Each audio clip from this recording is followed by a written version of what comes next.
Bonjour mesdames, mesdemoiselles et messieurs, j'espère que vous portez bien. Quant à moi, Dieu merci, alhamdulillah. Alors, soyez les bienvenus sur cette nouvelle émission qui s'intitule La Clinique Juridique. Oui, c'est bien la Clinique Juridique. L'émission de droit qui va vous permettre de comprendre quelques questions juridiques, mais en même temps, c'est une occasion pour vous conseiller comment agir en cas d'atteinte à vos droits, en cas de violation de vos droits. Alors, aujourd'hui, je me propose donc de vous parler un peu des voies d'exécution. C'est quoi les voies d'exécution? En quoi cela consiste?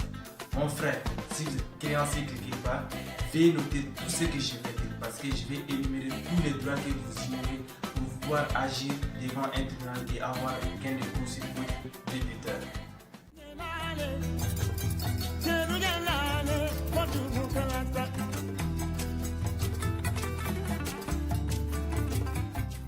Alors, il semble que souvent nous sommes victimes de la mauvaise foi d'un débiteur, c'est-à-dire une personne à qui on a endetté une importante somme d'argent et qui ne semble pas prête pour nous rembourser la dite somme d'argent. Désormais, si cela vous arrive, mon frère, ne vous inquiétez surtout pas. Il y a une procédure qu'on appelle les voies d'exécution que vous pouvez intenter contre la dite personne. C'est un ensemble de règles juridiques permettant aux créanciers non payés à l'amiable par un débiteur de contraindre celui-ci à s'exécuter au besoin avec l'aide de la force publique. La force publique ici, c'est la justice, c'est le cours de juridiction, d'amener l'intéressé devant un tribunal pour qu'il puisse s'acquitter de la dette qu'il vous doit. Mais cependant, pour engager la dite procédure, il y a quelques conditions qui doivent être au rendez-vous. La première des conditions d'abord, ça c'est la créance. Celle-ci doit être certaine et sans ambiguïté. Elle ne doit pas faire l'objet de contestations. Et deuxième condition, ça c'est la liquidité. Ici, quand on parle de liquidité, il s'agit de la somme d'argent. Le montant doit être connu et déterminé. Et enfin, la dernière condition, ça c'est l'exigibilité de la créance.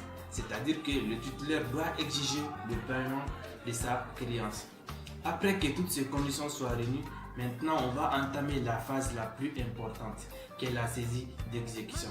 Ici, il s'agit de saisir les biens de son débiteur afin de les vendre et de se faire payer. Mais à noter que dans la saisie, celle-ci commence toujours par les biens meubles de son débiteur. Et si par malheur, ces biens meubles n'arrivent pas à couvrir toute la dette, en ce moment, on va toucher aux biens immeubles de son débiteur afin de les revendre et de se faire payer.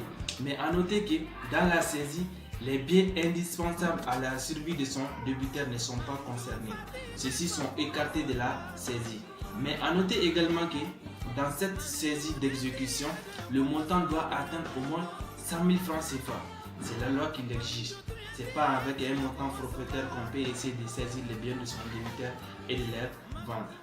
Alors, ainsi prend fin donc cette première émission. Je vous donne rendez-vous très prochainement pour une nouvelle vidéo sur la clinique juridique. Et j'espère de tout cœur que l'émission vous aura plu.